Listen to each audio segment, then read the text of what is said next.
This is a brief overview of the work that Oxfam does in Niger, seen through the eyes of myself, Richard Stedall, a volunteer fundraiser for Oxfam who went on the 2015 exposure tour.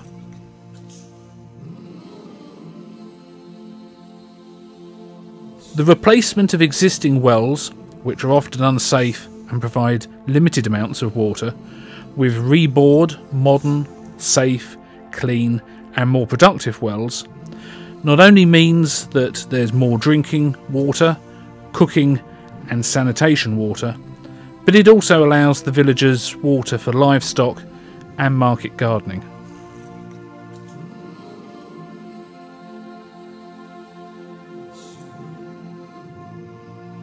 For 9 months of the year, there is no rain in Niger, and when it does rain during the wet season, it is often in intense amounts in a short period, which can lead to flooding.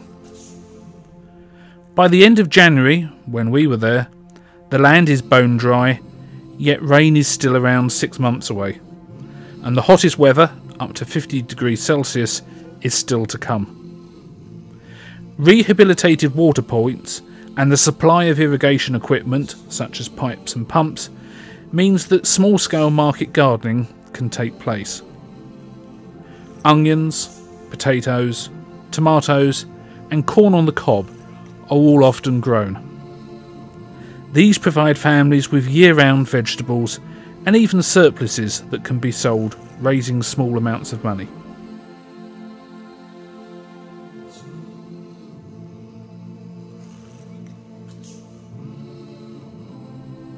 WASH stands for water, sanitation and hygiene. Access to clean water leads to better sanitation, which in turn leads to better hygiene levels, bringing improvements to health, especially amongst children. This in turn leads to better levels of nutrition. Educating children at school about the importance of hygiene leads them to educating their parents at home, which lead to improvements there. The education of people at health posts and health centres about hygiene and sanitation often spreads the word throughout the village. Also, educating women about pre- and postnatal health issues, often overcoming local practices which are actually unsafe, lead to better health for young babies.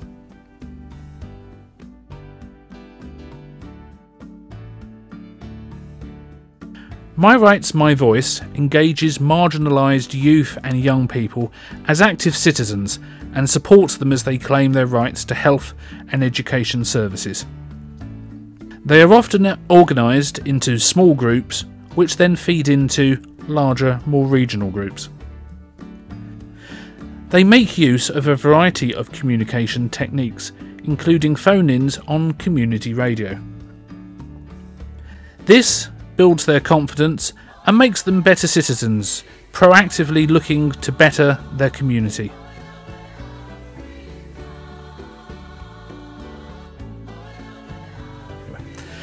More than 1 million children in Niger do not go to school, and more than 50% of those who do not go to school are girls.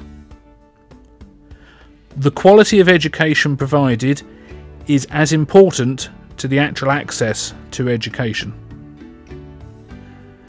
As well as formal education, there are chances to learn vocational skills such as market gardening and the raising of animals.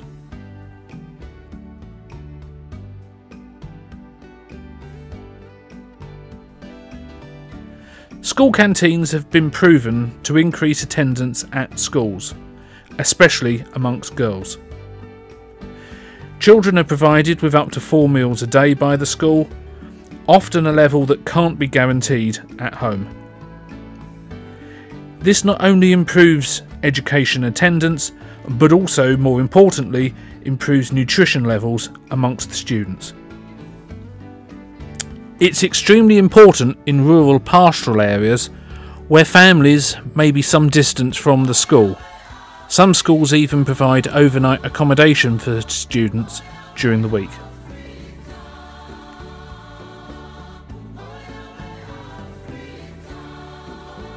Goats are amongst the most popular unwrapped gifts that Oxfam GB sells. Animals are specially selected before they are donated. They undergo a thorough health check and deworming programme by the vets before the beneficiary receives them. Normally they are given as a group of 4, 1 male and 3 females, to encourage the growth of the herd. If required, training is provided to help with the welfare of the animals.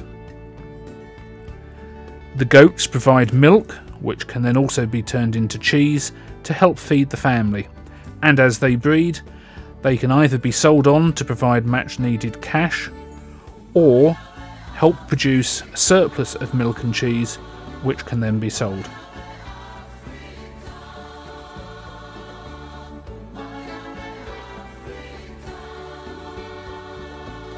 Bags of cereal, normally millet or corn, are bought when market prices are low. They are then sold for a small profit to the neediest in the village when local market prices are otherwise too high, or when there is no stock to be bought. A £25 sterling bag of cereal will feed an average family for 1 month.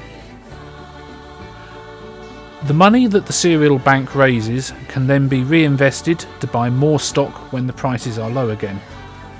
This allows them to increase the stock held in case of future drought or disease-related food crisis.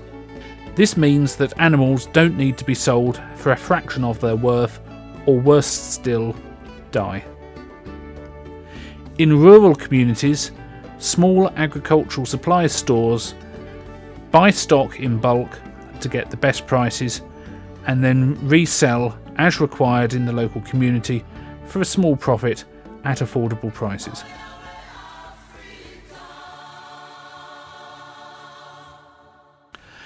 Relatively small amounts of money can make a huge difference to someone who has nothing.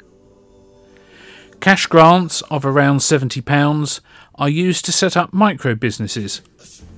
A good example was a blind man we met who weaves covers for chairs and now has a thriving business that he is looking to expand. The social safety net is an emergency payment of around £12 a month that will feed a family during times when food is at its shortest supply and most expensive. Cash for work. Young men are often employed on community projects in return for a small wage. For example, the collection of domestic refuse in Agadez. Not only does this give them their own money and a feeling of self-respect, their area is kept clean, improving hygiene levels and at the end of the day, nutrition levels, thanks to improved health.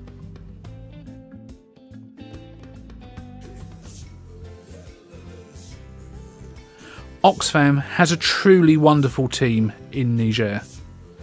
Not only those based at the head office in the capital in Niamey, but also those based out in the field, including the city of Agadez. They are totally dedicated to the work that they do with only limited resources available. And listening to the testimonies of the beneficiaries we met, they have an excellent working relationship with the communities. To experience and pass the knowledge on.